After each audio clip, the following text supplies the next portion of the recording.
ये कहानी एक ऐसी लड़की की है जो कि अपने घर से भागने के बाद एक ऐसे आदमी के घर में जाकर फंस जाती है जो कि उसे किडनैप करके अपने घर में रख लेता है। और इसके बाद ये आदमी उस लड़की के साथ क्या करता है, चलिए पता लगाते हैं आज की इस कहानी से। इस कहानी की शुरुआत एक कपल को दिखाते हुए होती है जिसमें लड़की का नाम लिली और लड़के का नाम नील होता है। अब क्योंकि लिली अपने इसी बॉयफ्रेंड के साथ अपने घर से भाग आई थी क्योंकि उसका जो सौतेला बाप था वो उसके साथ बहुत ही गलत व्यवहार किया करता था। खैर अब ये दोनों लोग जंगल से होकर आगे जा रहे होते हैं, लेकिन ये चलते हुए काफी थक गए थे, इसलिए ये वहीं जंगल में टेंट लगाने का फैसला करते हैं। खैर अब लिली अपना फोन निकालती है ताकि वो अपनी माँ को बता सके कि वो लोग ठीक हैं, लेकिन तभी उसका बॉयफ्रेंड नील उसे ऐसा करने से रोक लेता है। वो उससे कहता है कि अगर तुमने अपने फोन को ऑन किया तो तुम्हारे फादर को हमारी लोकेशन के बारे में पता लग जाएगा। खैर अब इसके बाद ये दोनों टेंट लगाने लगते हैं। जब ये लोग टेंट के अंदर सो रहे होते हैं तब लिली को अपने फादर के बुरे सपने आते हैं जो कि उसे अक्सर आते थे।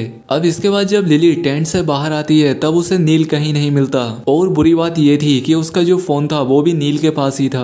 अब क्योंकि वो कुछ कर नहीं सकती थी इसलिए वो वापस टेंट में सो जाती है और अगली सुबह नील को ढूंढने के लिए निकल पड़ती है। वो जंगल में नील को इधर उधर आवाजें देकर उसे ढूंढ रही थी। अब इतने में ही उसे एक घर दिखाई देता है और वो उस घर में हेल्प मांगने के लिए चली जाती है।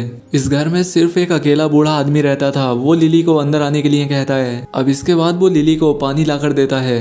अब यहाँ पर लिली कुछ देर तक उस बूढ़े आदमी से बात करती है, लेकिन उसे इस जगह पर कुछ ठीक नहीं लग रहा था और अब इसीलिए लिली वहां से जाने लगती है, लेकिन वो बूढ़ा आदमी अब लिली को वहां से जाने नहीं देता। वो जबरदस्ती लिली का हाथ पकड़ता है और उसे घसीट कर अंदर ले जाने लगता है। वो कहता है कि तुम यहाँ से ऐसे नहीं जा सकती।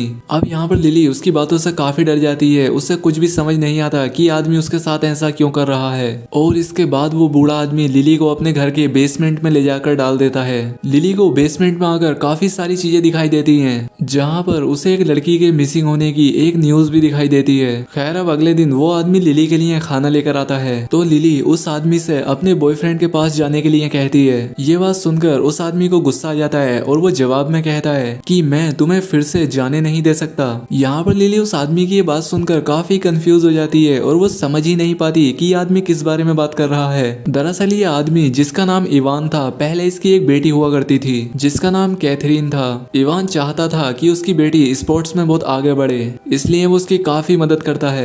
लेकिन एक बार जब इवान की वाइफ यानी कि कैथरीन की मोम का एक कार एक्सीडेंट हो जाता है तो उससे दुखी होकर कैथरीन घर छोड़कर भाग जाती है, जिसके बाद से ही इवान का दिमाग खराब हो गया। वो काफी डिस्टर्ब रहने लगा और इसीलिए जब उसे लिली दिखाई देती है तब वो उससे कैथरीन यानी कि अपनी बेटी समझ लेता है। लेकिन ये बात अभी तक लिली को पता नहीं थी कि इवान उसे कैथरीन समझ रहा है। खैर अब एक दिन इवान उसके पास एक दरी लेकर आता है और उससे उस पर लेटने को कहता है। अब इससे लिली काफी डर जाती है कि पता नहीं अभी उसके साथ क्या करेगा, लेकिन वो कुछ करता नहीं, वो सिर्फ उसकी एक्सरसाइज कराता है। साथ ही वो उससे ये भी कहता है कि उसे इस बार स्पोर्ट्स में जीतना ही होगा। अब लिली के कुछ भी समझ नहीं आ रहा था कि आखिर ये आदमी बात किस बारे में कर रहा है। वो इस आदमी को एक सन की पागल बूढ़ा समझती है, लेकिन इवान लिली को अपनी बेटी कैथरीन समझ रहा था, इसीलिए वो उसके साथ कुछ भी गलत नहीं करता और वो उसे घर में बंद इसलिए रख रहा था क्योंकि वो डरा हुआ था कि कहीं उसकी बेटी उसे छोड़कर फिर से ना भाग जाए। खैर अब अगले दिन ये दोनों आपस में बैठकर डिनर करते हैं और इसी बीच इन दोनों में काफी सारी बातें होती हैं।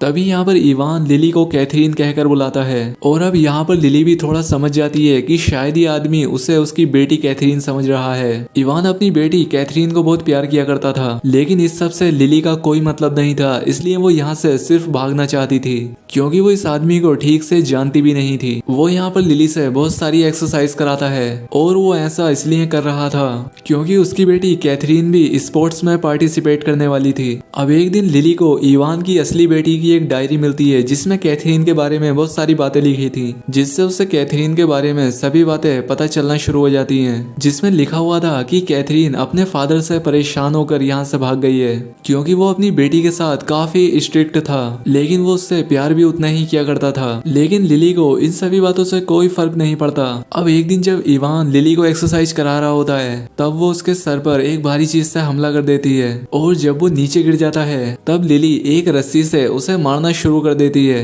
अब लिली उससे घर से बाहर जाने की चाबी मांगती है, लेकिन इवान उसका हाथ पकड़ लेता है। वो उसे डांटते हुए कहता है कि तुम अपने पिता को ऐसे कैसे मार सकती हो। अब क्योंकि लिली वहां से बाहर नहीं निकल पाई, इसलिए वो रोने लगती है। अब थोड़ी देर के बाद जब लिली खाना खाने के लिए जाती है, तब वहां पर इवान बिना शर्ट के बैठा हुआ था, जहां पर लिली की पिटाई की वजह से उसके शरीर पर कई सारे निशान बने हुए थे। लेकिन इवान अभी भी अपनी बेटी से बिल्कुल भी गुस्सा नहीं था और इसलिए लिली उसे सॉरी बोलती है। अगले दिन इवान उसे ग्राउंड में रनिंग के लिए लेकर जाता है। जब वो प्रैक्टिस कर रही होती है, तब उसी दौरान वो भागने का फिर से ट्राई करती है। वो ताले को तोड़कर भागने ही वाली होती है कि इवान पीछे से आकर उसे फिर से पकड़ लेता है। वो अपनी बेटी को फिर से खोना नहीं चाहता था, इसलिए वो लिली को कुछ ज्यादा ही जोर से खींच देता है, जिसकी वजह से उसका घुटना फ्रैक्चर हो जाता है। अब इसके बाद इवान उसकी काफी केयर करता है और उसे फिर से ठीक कर देता है। अब लिली भी सोचने लगती है कि आखिर मैं यहाँ से भाग ही क्यों नहीं हूँ, क्योंकि मैं अपने सौतेले बाप को छोड़कर आई हूँ जो कि मुझे काफी टॉर्चर करता था। लेकिन मेरे नए पिता मेरी कितनी केयर कर रहे हैं, तो मैं इनसे भाग ही क्यों नहीं हूँ। और अब इसीलिए लिली भी अपना दिमाग बदल लेती है। वो अपने पिता के साथ खुश रहने लगती है और उनकी बताई हर चीज करने लगती है।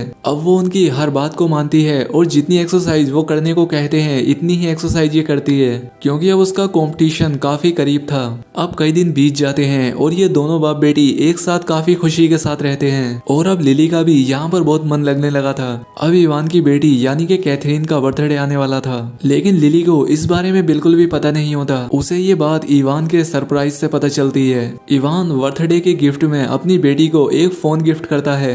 जब यहाँ पर लिली को फोन मिलता है, तब वो सबसे पहले नील का नंबर अपने फोन में सेव करती है। खैर अब दूसरी तरफ इवान को दिखाया जाता है, जो कि जब मार्केट से घर वापस आ रहा होता है, तो घर के बाहर उसे उसकी रियल वाली बेटी यानी कि कैथरीन मिलती है। और जब इवान कैथरीन को देखता है, तो वो उससे एकदम नॉर्मल रिएक्ट करता है, जिससे कैथरीन को बुरा लगता है। वो सोचने लगती है कि मैं इतने दिनों के बाद घर आई हूँ और मेरे फादर को कोई खुशी ही नहीं हुई। इन्होंने मुझसे सीधा घर चलने को कहा, मुझसे ये तक नहीं पूछा कि मैं ठीक भी हूँ या नहीं, और आखिर मैं इतने समय तक थी कहाँ, मैं कहाँ पर कैसे रहती थी।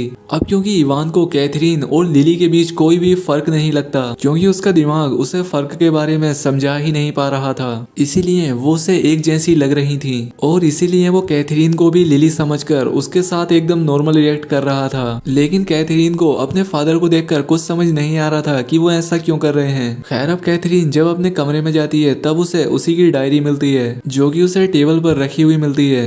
अब वो उस डायरी को खोलकर देखती है, और जब वो पेज पलटकर आखिरी पेज पर जाती है, तब वो देखती है कि जहाँ पर उसने एंड किया था, उसके आगे भी उसकी डायरी में किसी ने लिखा था। इतने में ही लिली भी वहां पर आ जाती है। वो कैथरीन से कहती है, तो तुम आ ही गई, वैसे मुझे लगा नहीं था कि तुम वापस आओगी, और आज तुम्हारा बर्थडे है। लिली उससे विश करती है।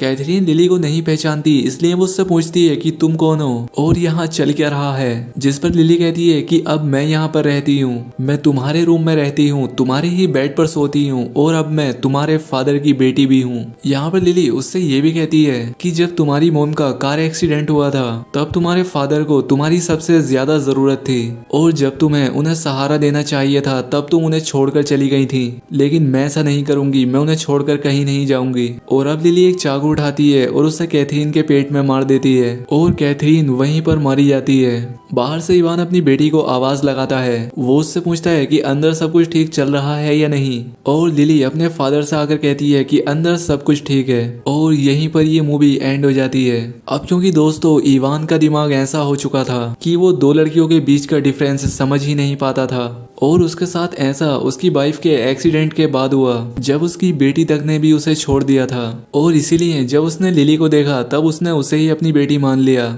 और अब लिली के भी रास्ते में कोई नहीं है, वो हमेशा इवान की बेटी बनकर रहेगी। तो दोस्तों अगर आपने इस वीडियो को आखिर तक देख लिया है, तो कमेंट करके बताएं कि आपको ये वीडियो कैसी लगी। तो आज के लिए बस इतना ही, मिलते हैं हमारी नेक्स्ट वीडियो में।